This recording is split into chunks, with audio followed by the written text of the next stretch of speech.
Humberto, eu queria que você falasse um pouco pra gente sobre o jogo do Guarani. Boa noite. Um jogo iniciamos não tão bem.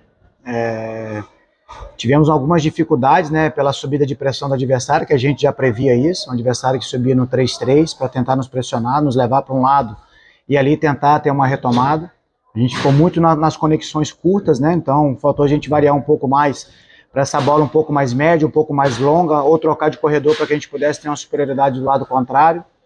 Acabamos sofrendo um gol.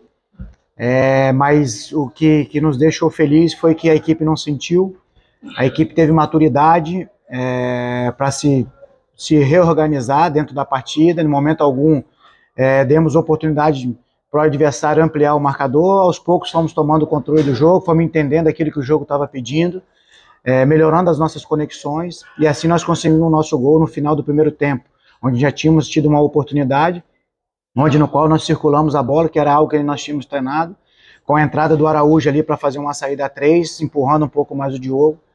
A gente foi feliz com o cruzamento, uma cabeçada do Mendes, uma bela defesa do goleiro do Avaí, e o João feliz ali no arremate por estar atento, pesando a área, algo que a gente vem trabalhando, treinando bastante. Então a gente fica feliz, e para ir no intervalo com esse 1-1, fizemos alguns ajustes, no segundo tempo voltamos, já fizemos o segundo gol, o gol da virada, tivemos oportunidade de fazer 2 ou 3 em algumas transições, e depois, é claro, o adversário jogando nos seus domínios, necessitando do resultado, se atirou, mas a equipe foi taticamente brilhante, todo mundo se aplicando, sendo solidário um com o outro, e conseguimos sustentar o resultado de vitória. Então, mais uma vez, parabenizar o grupo, a força do grupo, a maneira como esse grupo tem vivido cada partida, principalmente aqueles que não entram. A gente mencionou isso aí na outra oportunidade, o quanto o Regis tem nos ajudado. Infelizmente hoje a gente até tinha pensado em colocá-lo, mas o jogo pediu uma outra característica.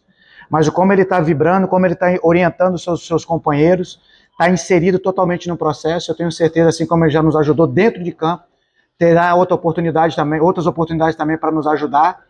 A gente fala do Regis, mas os outros meninos também, todo mundo atento, ligado, vibrando, vivenciando a partida, orientando seus companheiros, mostra de fato essa força do grupo. Jogo passado, que nós jogamos contra o Atlético, 3 suspensos, esse jogo agora 2, e agora a gente vai trabalhando jogo a jogo, descansar, celebrar essa noite de hoje, e a partir de amanhã já colocar as nossas atenções para mais uma final que teremos dentro de casa, contra o Ceará, uma equipe fortíssima, com poder de investimento altíssimo, e contamos desde já fazer essa convocação para contar com o apoio do nosso torcedor, que possa, de fato, encher o brinco, nos incentivar do início ao fim, porque a gente sabe quando a arquibancada ela joga junto com a equipe, as coisas tendem a fluir melhor. Então a expectativa é que a gente possa estar com a casa cheia e que nós dentro de campo possamos fazer também o nosso melhor para que juntos consigamos assim o nosso objetivo na quarta-feira, que é a vitória.